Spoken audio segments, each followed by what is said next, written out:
officials, dedicated teachers, proud parents, honorable guests, and my fellow graduates. Today is more than just a ceremony.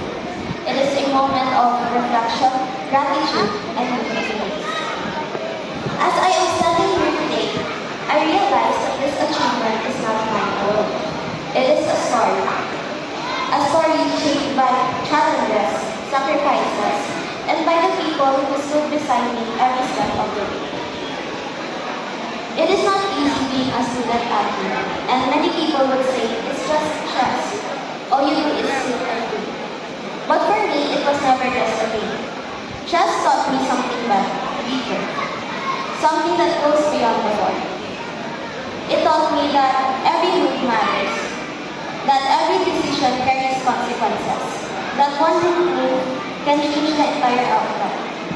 But it doesn't mean that it will end the game. Because just like in life, we make mistakes, we choose the wrong path, we hesitate, we fall short. But those moments do not define us. Instead, they shape us. They teach us to pause, to reflect, to come back stronger. Because in chess, you don't win by having a perfect game. You win by learning how to recover from the imperfect ones.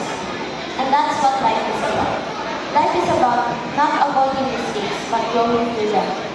Not fearing failure, but using it as a stepping stone. So when life places you in a difficult position or situation, remember that you still have the next move. You still have the chance to change the outcome, and you still have the power to rise.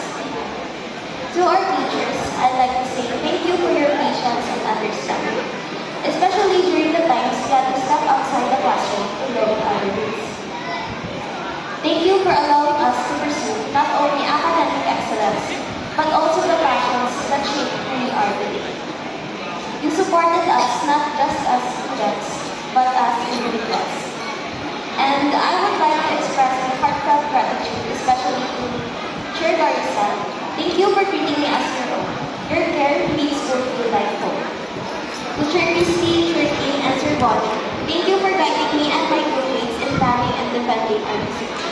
To Chair Joby, thank you for being our SSLG advisor, physics and chemistry teacher, and for reminding us always to respect one another. To Sir Nate, thank you for teaching me chess and for giving me the opportunity to represent our school. To Chair Berlie, thank you for your kindness, calmness, and steady support. To Sir Jack, thank you for being a chess buddy who share the same passion.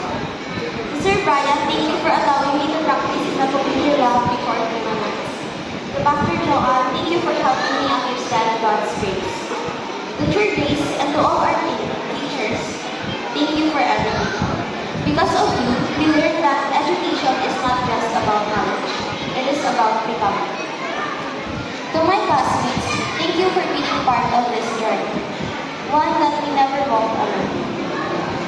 We shared struggles, pressures, deadlines, and moments of love. But we also shared laughter, memories, and victories. We witnessed each other grow. We saw each other fall and rise again. And through it all, we reflected and learned together. And to those who became more than just classmates, my dearest friends, Magella, Josh, Sam, Peach, Ernie, and Karen. Thank you for the laughter during stressful days, for the support during difficult moments, and for the memories that made this journey unforgettable. To my family, thank you will never be enough, but I will say it anyway.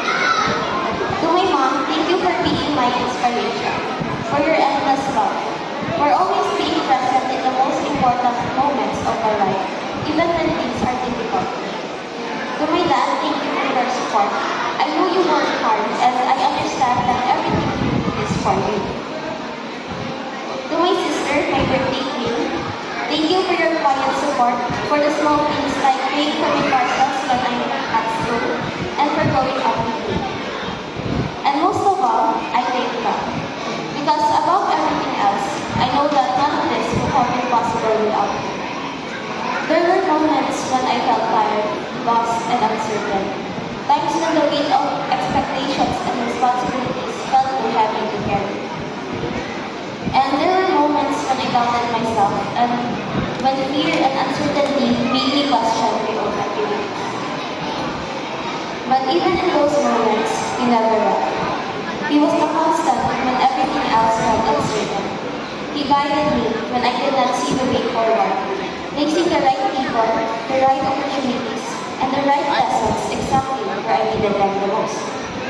He gave me peace when everything felt overwhelming, a quiet assurance that somehow everything would fall into place. I may not have always understood his plans. There were times when things didn't go the way I hoped, and when doors closed and paths changed unexpectedly. But looking back now, I realized that every delay, every struggle, and every redirection had a purpose. Even the hardships shaped me into who I am today. And through it all, I learned to trust him, not because I had all the answers, but because I knew he would. As the verse Jeremiah 29:11 says, "For I know the plans I have for you, declares the Lord. Plans to prosper you and not to harm you, plans to give you a hope in the future." Today I stand here seeing how everything came together in many ways I could never have imagined. What once felt confusing makes sense, and what once felt so far and so hard to reach is now a part of my story. As we move forward, may we carry this faith with us, not just in moments of success, but also in moments of uncertainty. May we remember that even when we cannot see the whole picture, we can trust the one who does. And may we continue to walk with courage, knowing that our future is not something to fear, but something to embrace with hope. So wherever life takes us next, whether it be college, work, or new dreams waiting to unfold, may we never forget that we are guided by a purpose greater than ourselves. Thank you. Congratulations and God bless everyone.